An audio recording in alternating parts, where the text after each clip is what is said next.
लोकसभा 2024 की बात करें तो भारतीय जनता पार्टी ने पूरी तरीके से कमर कस ली है और तैयारी शुरू कर दी है।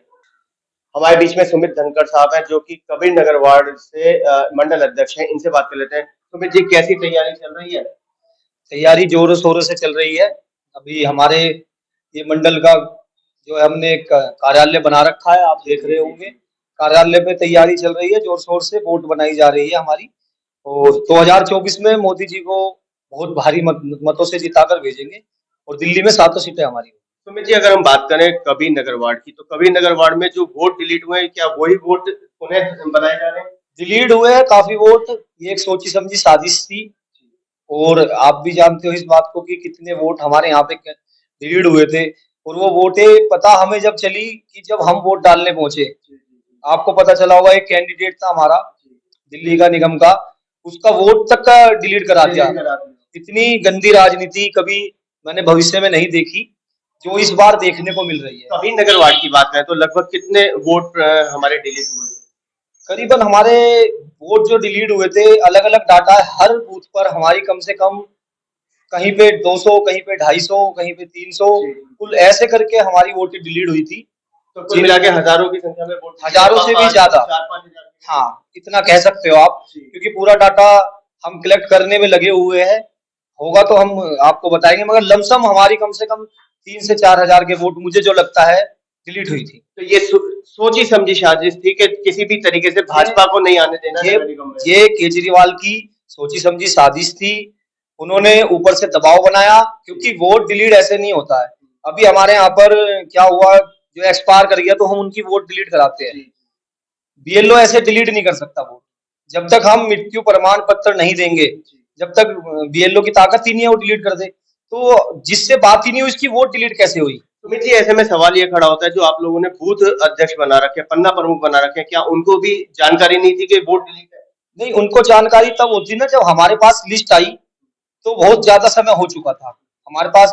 पहले कभी ऐसी राजनीति देखने को नहीं मिली, कभी ऐसा देखा नहीं गया, तो इस विषय पे तो ध्यान ही नहीं था किसी का कि ऐसा भी ये केजरीवाल सरकार कर सकती है, इतनी गंदी राजनीति भी कर सकती है कि लोगों की वोट डिलीट करा दे। शायद इसी वजह से बाबरपुर विधानसभा में 2 सीटें भाजपा की झोली में गई, एक कांग्रेस और एक आम आदमी पार्टी। बिल्कुल, ये चारों सीटें हमारी ही थी, मगर किसी वार्ड में कुछ ज्यादा वोटें कट गई, क्योंकि उनको रेसों का कम पता रहता है, क्योंकि वो जनता के बीच में है ही नहीं। जनता के बीच में तो आते नहीं ना। अब हमारे यहाँ से जो विधायक है, पता नहीं कब जनता के बीच में आए होंगे। लास्ट टाइम हमें भी याद नहीं है। तो वो जनता के बीच में आते नहीं, उन्हें पता ही नहीं है कहाँ पे कौन से वार्ड में क्या रेसो चल रहा है। उन्हें तो वोट कटाने से मतलब था। सुमित जी, ऐसे में जनता तब परेशान हुई जब अपना वोट डालने गई और वोट हासिल नहीं हुआ, और अब जनता फिर परेशान हो रही है वोट बनवाने को लेकर। बिल्कुल परेशान हो रही है जनता।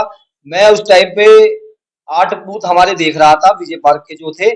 मैंने मतलब जनता को बड़ा निराश होते हुए देखा है कि वो वोट करना चाहते थे, मगर हम भी निराश हुए वहां पर। हमारी भी निराशा थी कि भाई हम, जो जनता हमारे पास आ रही है, और लगभग लगभग उनकी वोटें कटी हुई थी जो हमारे पास आए हुए थे कि भाई साहब ये हमारी वोट कटी हुई है, तो उसमें हम भी कुछ नहीं कर पाए। तो क्या आपने बीएलओ एआरओ से बात नहीं करी कि ये क्या तुमने बात की उनसे, वो कहते हैं हमारा इसमें कोई हाथ ही नहीं है, वो तो ऐसे ही, हमें पता ही नहीं चला कैसे कटी है वोट। बात की मैंने, तो पहचान पत्र भी इकट्ठे किए थे लोगों के जिन जिनकी वोट कटी है, और उनकी सबकी वोटें मैं बनवा रहा हूँ। करीबन मैं अभी तक 300 वोटें बनवा चुका हूँ। 300 वोट बनवा चुके हैं, और अभी कितनी और बाकी? अभी तो जी डाटा कलेक्ट हो रहा है, डेली हमारे रिक्शा वगैरह घूमती है। इधर कैंप लगा हुआ है, एक हमारा सुदामापुरी में कैंप लगा हुआ है, कबीर नगर में कैंप लगा। वोट बनवाने के लिए क्या क्या आप डॉक्यूमेंट ले रहे हैं? तो वोट के लिए हम आधार कार्ड, पैन कार्ड, 10वीं की मार्कशीट, बिजली का बिल, यही सब डॉक्यूमेंट्स लगते हैं। एक फोटो ले लेते हैं, जिससे कि हम फॉर्म, किसी को परेशान ना करे जनता को, अपनी यहीं से फॉर्म फिल करते हैं, और बीएलओ के जो बीएलओ आते हैं उनके साथ जाते हैं, यहीं से डॉक्यूमेंट्स लेकर और उनकी वेरीफाई कराते हैं। सुमित जी, अगर बात करें 2024, कोई है टक्कर में? नहीं, 2024 में तो कोई टक्कर में नहीं है। ये तो स्पष्ट है कि मोदी जी आएंगे। मोदी जी आएंगे? बिल्कुल। इंडिया का कोई जादू नहीं चलने वाला? किसी का कोई जादू नहीं चलेगा, ये तो मोदी जी का जादू चल चुका है। आने वाले भी मुझे लगता है कि भारतीय जनता पार्टी को 50 साल भी कोई नहीं हिलाएगा। कोई नहीं हिलाएगा। बिल्कुल। स्वतंत्रता दिवस आने वाली है, क्या शुभकामना? मैं अपने सभी क्षेत्रवासियों को और कबीर नगर वार्ड को और पूरी दिल्ली को बहुत बहुत शुभकामनाएं देता हूँ स्वतंत्रता दिवस की, 15 अगस्त की। और हर घर तिरंगा लहराने का जो अभियान हमने चलाया है, उसकी मुहिम हमारी चल रही है, भारतीय जनता पार्टी की मुहिम है। हर घर हम तिरंगा पहुंचा रहे हैं, तिरंगा लहरा रहे हैं। इस बार तो मोदी जी ने कहा है कि मेरा देश मेरी माटी। बिल्कुल, मोदी जी तो माटी के ही बने हुए हैं, देश के लिए ही बने हैं। उन्होंने तो ये भी कह दिया था कि हम तो फकीर हैं, झोली उठा के चल देंगे, उनको ऐसा कोई लालच नहीं है। कोई लालच। बिल्कुल, वो निष्पष्ट, कोई लालच ही नहीं है उनको। वहीं जिला अध्यक्ष मनोज त्यागी जी बने हैं, क्या शुभकामनाएं? वो जिला अध्यक्ष मेरे बड़े भाई मनोज त्यागी जी को मैं बहुत-बहुत शुभकामनाएँ देता हूँ और इतने कर्मठ और जुझारू कार्यकर्ता वो रहे हैं पहले से ही कि मतलब उनके संदेह नहीं कर सकते हम उनके कार्य पे। बहुत ही जुझारू और कर्मठ कार्यकर्ता है हमारे जिला अध्यक्ष जी। ये थे हमारे बीच में सुमित धनखड़ साहब, जो कि मंडल अध्यक्ष है कवि नगर वार्ड से। बात सही है, नगर निगम का चुनाव हुआ, जनता वोट डालने गई, वोटर लिस्ट उठा के देखा, वोट डिलीट, और पूरे के पूरे पेजेस में वोट डिलीट, वोट डिलीट।